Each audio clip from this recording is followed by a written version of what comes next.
Assalamualaikum warahmatullahi wabarakatuh. Perkenalkan, nama saya Muhammad Hadi Saputra. Pada video kali ini saya akan membahas tentang penjadwalan disk. Jadi video ini saya buat sebagai persyaratan penilaian untuk ujian akhir semester di mata kuliah Sistem Operasi. Baiklah, kita langsung ke pembahasan tentang penjadwalan disk. Jadi pokok bahasan di sini saya akan menjelaskan tentang yang pertama itu pengertian dari disk itu sendiri. Yang kedua itu kita akan membahas tentang struktur apa saja pada hard disk. Lalu yang ketiga itu kriteria seperti apa sih dan algoritma penjadwalan disk itu ada apa saja. Kita masuk ke pembahasan yang pertama. Jadi apa itu disk?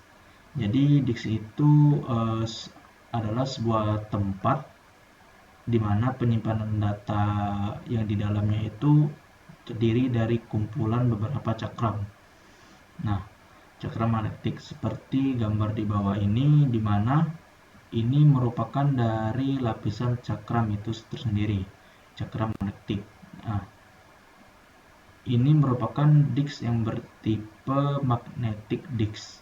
Jadi di mana disk ini memiliki kapasitas yang sangat besar, lalu waktu pengaksesannya pun cukup cepat dibandingkan dengan magnetic tape yang berjenis tape seperti gambar di sebelah kanan ini. Nah, ini merupakan jenis magnetic tape. Lalu disk ini juga memiliki ARM, di mana ujungnya juga terdapat head. Nah, tugas dari ARM-nya itu untuk bergerak dari satu silinder ke silinder yang lain. Nah, di mana di ujungnya itu tadi kan terdapat head. Nah, head ini berfungsi untuk membaca data pada sektor yang berada di atas atau bawahnya. Nah, terdapat ada dua jenis head. Yang pertama itu ada fixed head dan yang kedua itu ada movable head. Nah, yang pertama itu fixed head, maksudnya hard disk yang memiliki banyak read dan write, di mana masing-masing read write tersebut menempati tiap-tiap track yang terdapat pada magnetic disk, sehingga ini dapat mempercepat proses pembacaan dan penulisan data atau read write pada hard disk yang kita miliki. Ilustrasinya seperti gambar di bawah ini, yang A, yang fixed head, di mana ini terdapat 4 track. Yang ada merah ini 1, 2, 3, 4, di mana masing-masing track tersebut memiliki satu fixed head yang tidak berpindah-pindah, yang mana masing-masing head tersebut khusus untuk membaca track yang tempat mereka berada, sehingga nanti ini akan mempercepat proses pembacaan dan penulisan data pada magnetic disk yang kita gunakan pada komputer kita. Lalu untuk ilustrasi yang kedua pada moving head, nah bisa kita lihat pada gambar sebelahnya. Pada gambar ini kita bisa lihat terdapat 4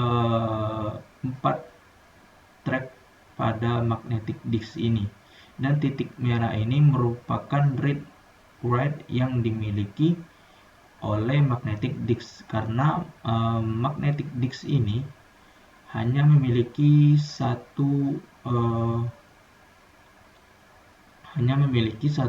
read write head saja, maka head ini harus berpindah-pindah ketika proses pembacaan dan penulisan data itu berlangsung. Jadi karena head ini dimiliki satu, harus berpindah-pindah ketika melakukan proses pembacaan dan penulisan data, inilah yang menyebabkan hard disk kita itu dengan moving head ini menjadi lambat dalam pembacaan dan penulisan data dibandingkan dengan hard disk dengan fixed head.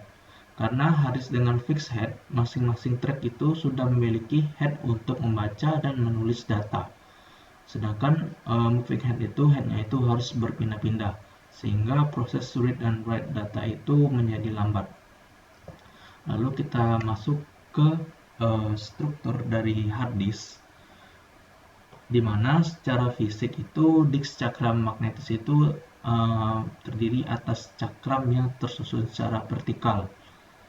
Jadi kalau berbicara tentang magnetic disk yang telah kita bahas tadi, di dalamnya itu terdapat sebuah piringan yang tersusun secara vertikal dari atas ke bawah. Nah, selanjutnya kedua sisi atas bawahnya itu masing-masing cakram itu dapat ditulis data, kecuali pada permukaan cakram yang paling atas dan yang paling bawah. Jadi pada prinsipnya piringan yang tersusun dari beberapa piringan yang ada pada nantinya bisa terbaca adalah semua piringan yang ada kecuali yang paling atas dan yang paling bawah. Lalu ada 3 struktur dimensi dalam disk itu. Yang pertama itu ada silinder, yang kedua itu ada track, dan yang ketiga itu ada sektor. Analoginya seperti ini. Untuk track itu adalah sebuah head atau set yang dibagi menjadi lingkaran yang konsentris. Analoginya seperti gambar ini, di mana piringan yang ada itu dibagi lagi menjadi beberapa sektor. Jadi di sini contohnya ada 1, 2, 3, 4, 5, dan 6. Jadi ini ada 6 sektor atau lintasan. Selanjutnya silinder. Silinder itu merupakan kumpulan track yang sama dari seluruh head. Contohnya gambar ini terdapat 4 piringan. 4 piringan 1, 2, 3, 4, di mana masing-masing piringan ini mempunyai silinder dan mempunyai sektor dan track. Yang dimaksud silinder itu termasuk track piringan yang ada 4 piringan ini. Nah, lalu selanjutnya kita masuk ke sektor. Jadi sektor itu suatu track yang dibagi lagi menjadi daerah-daerah yang lebih kecil. Contohnya seperti ini. Di sini ada 6 track, di mana masing-masing track ini nanti akan dibagi lagi menjadi beberapa track. Ada istilahnya itu disebut dengan sektor yang ada pada hard disk itu sendiri. Nah, di sini ada beberapa kriteria penjadwalan disk. Yang pertama itu ada throughput, yaitu berusaha memaksimumkan. Yang kedua itu ada response time, yaitu waktu tanggap rata-rata nilai ini diusahakan harus minimum. Lalu yang ketiga itu ada variasi waktu tanggap, di mana ini harus diusahakan minimum. Nah, ada beberapa contoh algoritma dalam penjadwalan disk tersebut. Yang pertama itu ada penjadwalan algoritma first come first serve atau FCVS. Yang kedua itu ada algoritma pickup. Yang ketiga itu ada SSTF atau algoritma shortest seed time first. Lalu ada algoritma elevator atau scan. Lalu ada algoritma elevator dimodifikasi atau G-scan, dan ada algoritma loop. Nah, ini akan dibahas beberapa algoritma di video selanjutnya. Baiklah, terima kasih. Itu saja video pembahasan dari saya tentang pengantar dari penjadwalan disk. Apabila ada kesalahan, silakan tulis di kolom komentar. Saya akhiri. Wassalamualaikum warahmatullahi wabarakatuh.